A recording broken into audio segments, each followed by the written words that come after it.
I started my AI agency a few months ago, and since then I've learned a lot.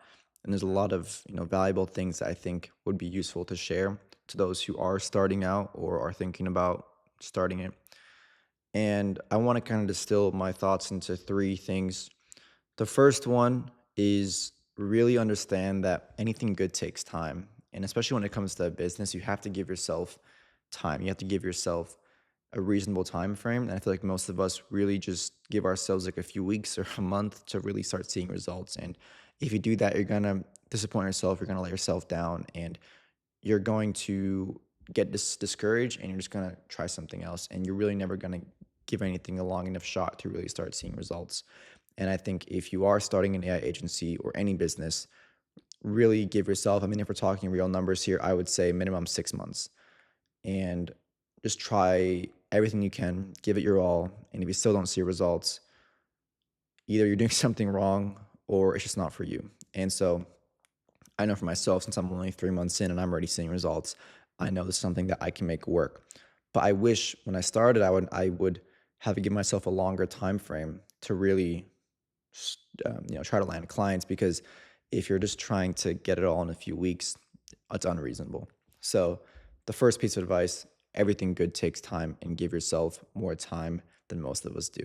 And the second thing when you're starting an AI agency or any agency for that matter is you need to understand who you're selling to and what you're selling. And you may be like, of course, that just makes sense. But I think a lot of people, myself included, really just thought about it and then kind of just quickly moved past it and try to start selling without actually knowing who I was selling to. And it's really important in that first 2, 3 months of you learning kind of the skills to see, okay, what am I good at? Or where do I have a wedge that maybe other people don't? And really just hone in on that offer. So I'll give you an example. Like, let's say you're messing around with make.com automations, and you have a family member who owns a business. You're like, hey, um, you know I'm trying to build this system, could I maybe test it in your business? And if it works and you start seeing results, that could be your in, that could be the business you want to start targeting and the service you want to start offering. But you really need to give yourself time to understand that, instead of just going straight in and try to sell super broad things like, hey, I sell AI automations to businesses. Like, first of all, businesses probably don't even understand what that means, and they're probably not going to give you much time a day. So really just give yourself time, months really, to understand your market, who you're selling to, and what you're selling. And I think the best thing to do to get to that, if you're wondering, at least the results I've seen, is reach out to business owners in a variety of different niches. So real estate owners, HVAC business owners.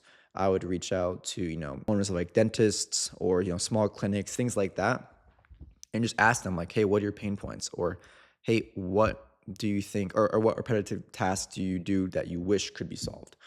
And if you do that, you're going to realize that now you've amassed real results in real businesses. And now you can kind of reverse engineer and start to build the solutions. And you may find one that you enjoy, or one that you have someone who's allowing you to work in. And then that can be your wedge. And once you do find that wedge, really just hone in and just stick with that. Give it time. And whatever your method of outreach is, give it time. And trust me, you will start to see results. The third thing, which ties back to the first thing, is ignore all the noise out there. It's so easy to hop on social media and see everyone's results and then allow that to influence your own progress and then get discouraged. And there's, kind of two different sides of it. One person could get motivated because they see the results and they want to achieve it. Another person, which I noticed to myself, is, you get demotivated or you get discouraged from those results. And so it's really crucial when you're just starting out to try to limit as much of that noise as possible and just focus on what you're doing, because that way you'll be able to really not get distracted and just hone on your craft. And something that really worked for me is just compare yourself to who you were yesterday. So think about what you learned yesterday and just try to do better or not make the same mistakes. And over time, you'll be able to realize that you have made tons of progress. And so really, when you're starting anything, especially with this business, is give yourself time. And another thing is, don't jump from thing to thing. Like, if you want to start an AI agency, start an AI agency. Actually do it. Don't see what everyone else is doing and just hop to thing, because that's a surefire way to not see results. Because Hormozy talks about this kind of like entrepreneurship kind of graph where it's uninformed optimism, and then it's informed optimism, and then it's like pessimism, and then you kind of go back, and then you always just switch at the kind of the pit of despair. You switch to something else, and then you never end up seeing results. And so I think that's a trap that you don't want to fall into. If you want to start something, do it. Don't get distracted with all the noise out there. And if you do those three things and you give yourself a long enough time frame, if you don't compare yourself to others, and if you really hone in on who you want to sell to and what you want to sell, you'll be ahead of a lot of people, and you'll actually have a really fair shot at making it work. So those were the three main points that I kind of wanted to share when it comes to the truth about starting an AI agency in 2025. These points apply to any year. It doesn't have to be 2025, but I know, especially right now with all the progress that's been made in this space, it can be discouraging. But I just want you to know that it's possible. As long as you give yourself, long enough time, you will make it work. But just stay motivated, stay disciplined, stay consistent, and you will see results. So yeah, that's all for this video, and I'll see you in the next one.